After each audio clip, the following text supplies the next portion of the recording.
Subscribe our YouTube channel now and don't forget to press the bell icon for latest updates. Pakistan और दुनिया भर में देखने और सुनने वालों को अरशद शरीफ का सलाम।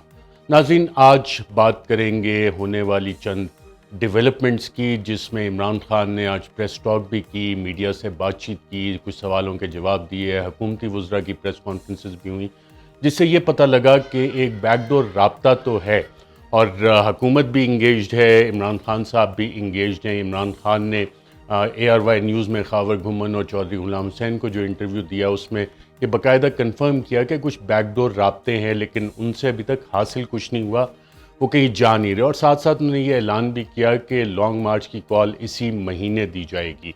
इस महीने यानी कि अक्टूबर के इख्तिताम से पहले लॉन्ग मार्च की कॉल दे दी जाएगी, जिसका मतलब है कि अब से लेके अगले तकरीबन 2 हफ्ते 12-13 दिन इमरान खान साहब ने टाइम दिया है कि जो भी उनको बातचीत हो रही थी बैक चैनल पे, जिन बैकडोर राब्तों का वो जिक्र कर रहे हैं, कि मज़ीद टाइम है इस हवाले से और कोई डेट डिसाइड कर ली जाए, हुकूमत को इस हवाले से कन्विंस कर लिया जाए। एक ऐसी हुकूमत जो कि अपनी पॉपुलैरिटी खो चुकी है और PDM तमाम सियासी जमातों, 1 दर्जन से ज़ायद सियासी जमातों की बाकायदा तौर पे हुकूमत है, मखलूत हुकूमत है। तो इसमें ऑप्शंस क्या क्या हैं, क्या ये लोग मान जाएंगे इस हवाले से? आज लंदन में भी मियां नवाज शरीफ और मरीम नवाज साहिबा से सहाफ़ियों ने ज़िमनी इंतखाबात के हवाले से सवाल जवाब जब पूछे, सवाल किया तो कोई जवाब नहीं दिया। मियां नवाज शरीफ साहब तो चुप करके आगे को निकल गए और मरीम नवाज़ ने कहा बताएंगे इसके बारे में। यानी कि कल की जो हार हुई है पूरी 1 दर्जन से ज़ायद PDM की जमातों को, अभी तक लंदन में बैठ के इस हवाले से सोचा जा रहा है कि अब करना क्या है। नून लीग के जो हामी पाकिस्तान में इनके लीडरान वो कहेंगे नवाज शरीफ आएंगे तो हालात बदल जाएंगे। जो हमारी अब तक की इतलात हैं कि कल के इंतखाबात के बाद जो डिस्कशन हुई है, उसमें मियां नवाज शरीफ और मरीम नवाज़ का अनकरीब पाकिस्तान आने का जो पहले एक प्लान बन रहा था कि नवंबर में मियां नवाज शरीफ पाकिस्तान आएंगे, वो अब पाकिस्तान नहीं आएंगे। फ़िलहाल उन्होंने कल के बाद ये फैसला किया। मज़ीद डिस्कशन इस हवाले से होंगी। और फवाद चौधरी साबिक वज़ीर इत्तलात तो कह रहे हैं नून लीग के जो पाकिस्तान में मौजूद क़यादत है वो भी मुल्क से जाने का इस वक्त सोच रही है। कुछ ने टिकट्स भी बुक करवाए हैं कि जल्द से जल्द, इससे पहले कि कोई केयर टेकर हुकूमत आ जाए, वो निकल जाएं, अपनी फैमिलीज़ को शिफ्ट करने का उन्होंने बाकायदा आगाज़ इस हवाले से कर दिया है। राना सनाउल्लाह ने कहा कि अगर लॉन्ग मार्च आई तो पूरी कुव्वत से उसके साथ निपटा जाएगा। तो क्या ये ऑप्शन राना सनाउल्लाह के पास अभी भी मौजूद है?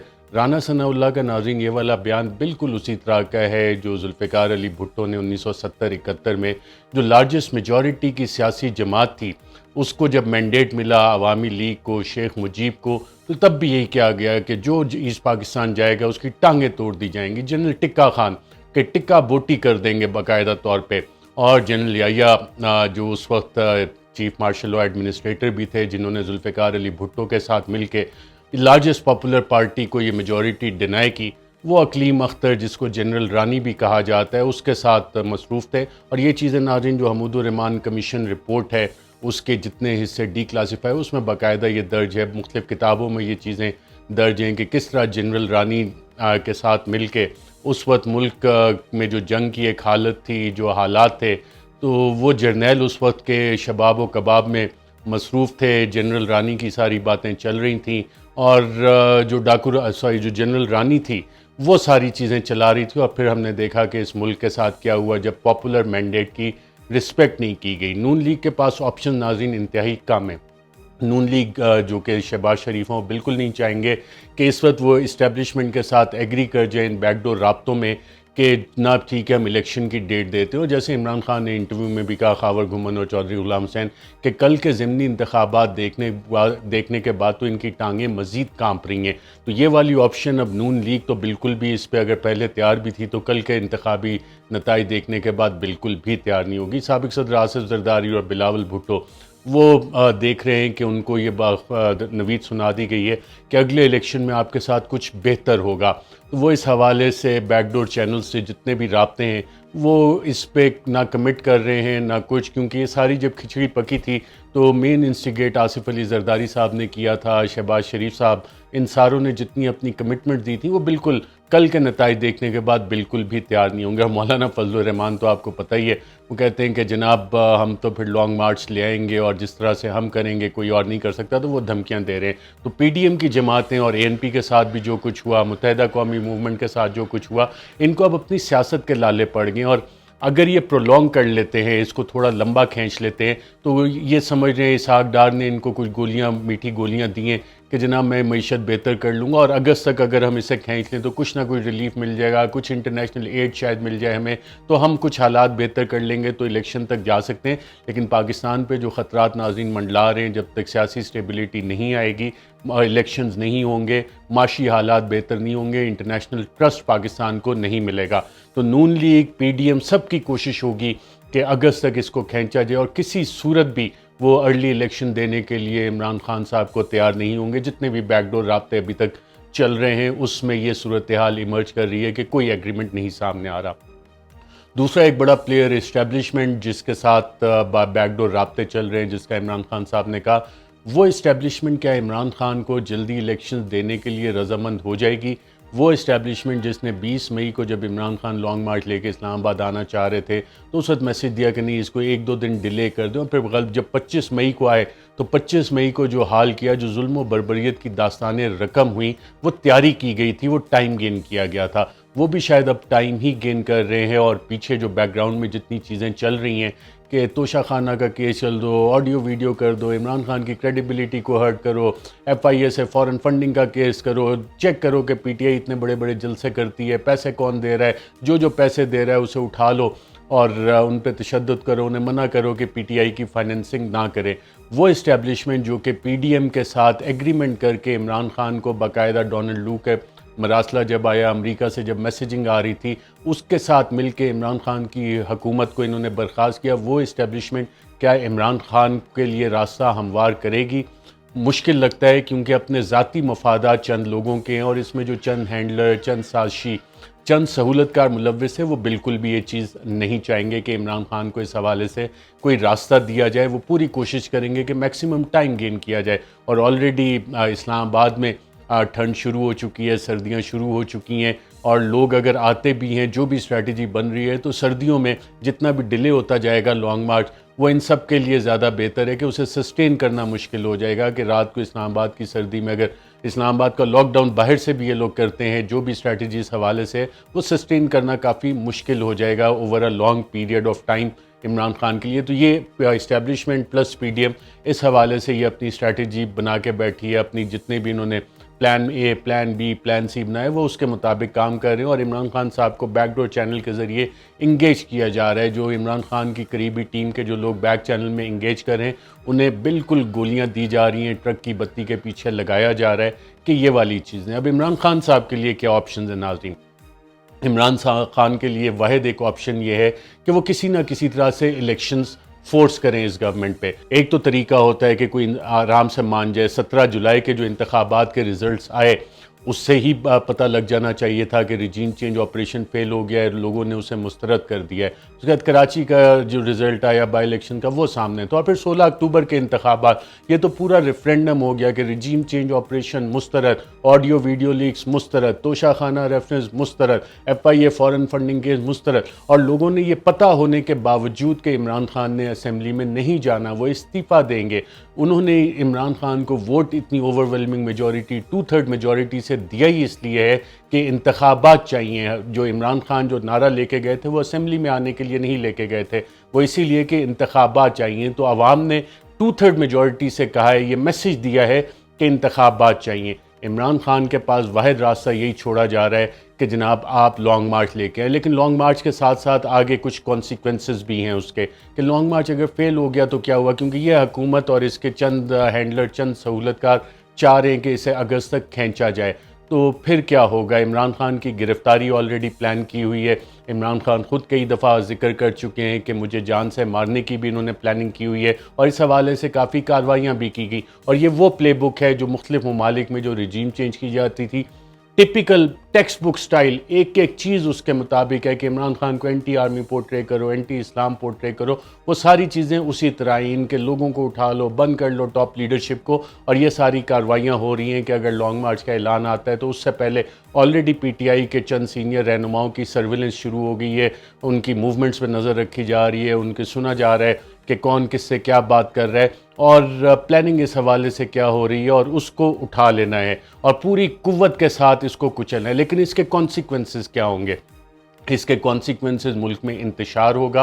और जो पाकिस्तान इस वक्त कहा जा रहा है, इंटरनेशनल जितनी भी रिपोर्ट्स आ रही हैं कि डिफ़ॉल्ट के करीब है, श्रीलंका की मिसाल दी गई और इमरान खान ने ये बाकायदा पहले भी बता चुके हैं कि श्रीलंका में कोई सियासी जमात नहीं थी, यहाँ पे एक सियासी जमात ने अभी रोका हुआ है, लोगों के गुस्से को चैनलाइज कर रहे हैं। और कोई भी मुहिब वतन है, आज जो जितनी इमरान खान साहब ने बातें की हैं इंतहाई अहम है किसी भी मुहिब वतन पाकिस्तानी के लिए कि हालात बन कैसे रहे हैं। और अगर समी इब्राहिम के जिस इंटरव्यू का इमरान खान हवाला दे रहे हैं वहाँ से लेके जो बाइडन की स्टेटमेंट तक आप लेके आए, इसमें काफ़ी सारी चीज़ें, काफ़ी सारे मैसेजेस हैं और चीज़ें एग्जैक्टली उसी टेक्स्ट बुक स्टाइल की तरह हो रही हैं, जिसमें मैं नाज़रीन एक तफसीली व्लॉग के साथ आपको बताऊंगा कि ये साजिश क्या है। इस हवाले से बड़ी साजिश और डॉक्यूमेंट्स के साथ आपको बताएंगे, वो एक सेपरेट व्लॉग में मैं आपको उसका जिक्र करूँगा। लेकिन ये वाली जो सूरत हाल हमें नज़र आ रही है, क्राइसिस फर्दर बढ़ता जा रहा है। लेकिन अगर चंद मुहिब वतन लोग ये सोच लें हुकूमत में बैठे हुए कि नहीं हमें इसका सलूशन निकालना है, तो फिर इंतखाबात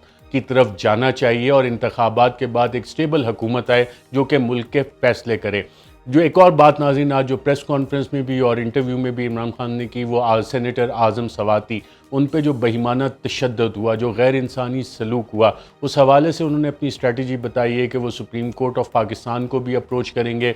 जो प्रोविंशियल असम्बलीज़ हैं खैबर पख्तूनख्वा की और पंजाब, वहाँ भी इस पर रेजोल्यूशंस आएंगी। इंटरनेशनल ह्यूमन राइट्स बॉडीज़ को भी इस हवाले से अप्रोच किया जाएगा और अक़वाम मुत्तहिदा को भी। सेनेटर आज़म सवाती को नाज़रीन जो 75 साला बुज़ुर्ग हैं, सेनेटर हैं, पार्लियामेंटेरियन हैं, उनको उठाया किस बात पे गया? एक ट्वीट करने में जिस पे उन्होंने जनरल बाजवा को एफआईआर के मतन के मुताबिक कहा जनरल बाजवा मुबारक हो, और कहा कि ये सारा जो चोरों का टोला आ गया, पाकिस्तान का मुस्तकबिल क्या है। और उसके बाद उन्हें रात 3 बजे उनके घर पे छापा मारा गया, उनके नवासियों के सामने उन पर तशद्दुद किया गया, उनके मुलाजमीन पर तशद्दुद किया गया, फिर उन्हें उठा के ले गए बकौल एफआईआर के एफआईए वाले उठा के ले गए। और सेनेटर आज़म सवाती और इमरान खान कहते हैं कि उसके बाद उन्हें इंटेलिजेंस एजेंसीज़ के हवाले कर दिया गया, जिन्होंने उन्हें बरहना करके उन पर तशद्दुद किया। तशद्दुद नाज़रीन एक संगीन जुर्म है और अगर किसी ने जनरल बाजवा के नाम पे ये जुर्म किया है तो ये जनरल बाजवा की भी जिम्मेदारी है कि वो इन मुजरिमान का पता लगाएं और उनको करार वाकई कानूनी सज़ा दें। क्योंकि जब आपको याद होगा नाज़रीन, मरीम नवाज़ के कराची होटल में कुछ लोग गए थे कैप्टन सफदर की गिरफ्तारी के लिए, तो उसके बाद बिलावल की बड़ी चीख और पुकार आई थी, धाड़े मारी गई थी, मरीम नवाज़ ने भी कुछ कहा था और उसके बाद चीफ ऑफ आर्मी स्टाफ ने बाकायदा उस पर एक्शन भी लिया था, फिर बातचीत भी की थी बिलावल से। यहाँ पे डॉक्टर शहबाज गिल जो चीफ ऑफ स्टाफ थे, उन्हें उठाया गया, उनको तशद्दुद किया गया, उनके अज़ा को इलेक्ट्रिक करंट दिया गया। इतना गैर इंसानी सलूक जो कि हम सुनते थे कि अबू गरीब में हुआ, गुंतानामो बे में हुआ, वो पाकिस्तान के अंदर हो रहा है। और एक सिटिंग पार्लियामेंटेरियन के साथ ये सलूक हुआ। हमारी आला अदालतों की ये आइनी जिम्मेदारी है कि कॉन्स्टिट्यूशनल वायलेशंस हुई हैं, एक संगीन जुर्म हुआ है, आर्टिकल 9 का आईन पाकिस्तान का वायलेट हुआ है, आर्टिकल 14 आईन पाकिस्तान का वायलेट हुआ है। और क्या पाकिस्तान में chief of the army staff chief justice से बड़े हैं? क्या सदर मुमलिकत supreme commander of the arm forces से बड़े हैं कि उनका नाम नहीं लिया जा सकता, उनसे सवाल नहीं किया जा सकता? क्या chief of the army staff जो है प्राइम मिनिस्टर ऑफ पाकिस्तान से बड़े हैं कि जनाब उन के ऊपर कोई बात नहीं कर सकता, ट्वीट नहीं कर सकता, उन पर सवाल नहीं कर सकता? और अगर किया जाएगा तो ये निशान इबरत बनाने की कोशिश की जाएगी, खौफ और राज फैलाया जाएगा, नफसियाती तौर पर नुकसान पहुँचाने की कोशिश की जाएगी। ये जनरल बाजवा की जिम्मेदारी है कि इन मुजरिमान का पता लगाएं, उन्हें करार वाकई सज़ा दें और अदालतों के सामने उन्हें पेश करें, सुप्रीम कोर्ट के सामने पेश करें। और अगर पीटीआई ये पिटीशन लेके जाती है तो जो डीजी एफआईए है, जो इस्लामाबाद के कंसर्न डायरेक्टर एफआईए हैं, उनको भी नामजद करना चाहिए। और इंटेलिजेंस अफसरान जो हैं, जो कि रिस्पेक्टिव किसी भी इंटेलिजेंस एजेंसीज़ के हैं, उनके नाम या तो इन एफआईए वालों से लिए जाएंगे, किसके हवाले किया गया था। इस केस को छोड़ना नहीं चाहिए, किसी को भी नहीं छोड़ना चाहिए, क्योंकि ये आईन पाकिस्तान की खिलाफ वर्जी है, ये पार्लियामेंट को नंगा किया गया है।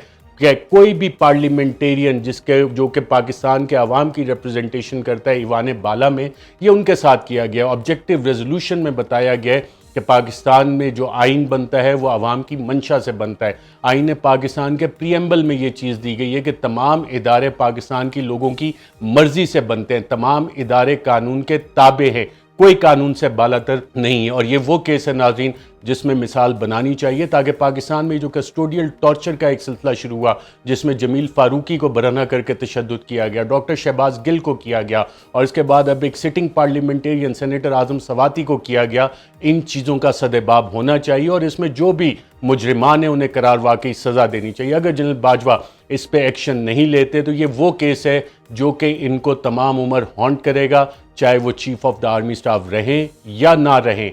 तो बेहतर है 29 नवंबर तक आर्मी चीफ, जो कि इमरान खान ने भी कहा कि शायद उन्होंने खुद नहीं किया होगा, उनके इल्म में नहीं होगा, लेकिन चंद शाह से ज़्यादा शाह के वफादार जो कुछ नौकरीबाज हैं उन्होंने किया होगा, जो इमरान खान ने इशारा दिया, उन्हें करार वाकई सज़ा मिलनी चाहिए, ताकि इदारे के ऊपर, और इदारे लोग इसीलिए रिस्पेक्ट करते हैं कि वो लोगों के दिफा के लिए होते हैं, इन कामों के लिए नहीं होते। और अगर किसी ने यह काम किया है तो उसे करार वाकई सज़ा देनी चाहिए और उन मुजरिमान के नाम और चेहरे कौम के सामने आने चाहिए।